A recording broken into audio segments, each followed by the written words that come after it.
வந்து பார்த்தீங்கன்னா, கடும்பு எப்படி செய்றதுன்றது வந்து பார்க்க போறோம். கடும்புன்றது வந்து பார்த்தீங்கன்னா, மாடு வந்து கன்று போட்டதுக்கப்புறம் பால் வந்து கட்டியா இருக்கும்.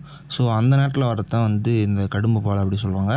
கன்று போட்ட வீட்ல வந்து பார்த்தீங்கன்னா, குடுத்து அனுப்புவாங்க. இந்த பால வந்து பார்த்தீங்கன்னா, நல்லா வந்து வாணல்ல போட்டு வந்து நல்லா வந்து கொதிக்க வைக்கணும்.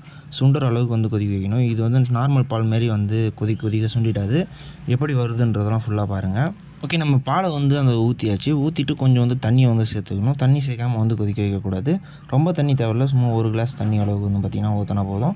ஊத்திட்டு இத வந்து நம்ம வந்து ஸ்டவ் ஆன் பண்ணி கொதிக்க வச்சிடலாம். இத நம்ம வந்து அடுப்புல ஊத்தி வந்து கொதிக்க வைக்கிறப்ப இத வந்து அடிக்கடி வந்து மிக்ஸ் பண்ணிக்கிட்டே இருக்கணும். ஸோ, இல்லன்னா வந்து அடி பிடிச்சிரும். அண்ட் மிக்ஸ் பண்ண உங்களுக்கு கொஞ்சம் கொஞ்சமா வந்து பாலோட திக்னஸ் மாறுற மாரி உங்களுக்கு தெரியும். அண்டு திரிஞ்ச பால் எப்படி இருக்கும்னு தெரியும் இல்லையா? ஒரு மாரி கட்டி கட்டியா ஆகும் இல்லையா? அதுபோல ஒரு மாரி வரும். உங்களுக்கே பார்த்தீங்கன்னா தெரியும். இதுக்கே வந்து பார்த்தீங்கன்னா, கிட்டத்தட்ட ஒரு 15 நிமிஷத்துக்கு மேல ஆகும். இந்த மாரி லைட்டா திரண்டு வரதுக்கு. அண்டு கன்டினியூஸா நம்ம வந்து ஸ்டிர் பண்ணிட்டே இருக்கணும். ஸோ, மிக்ஸ் பண்ணலனா கண்டிப்பா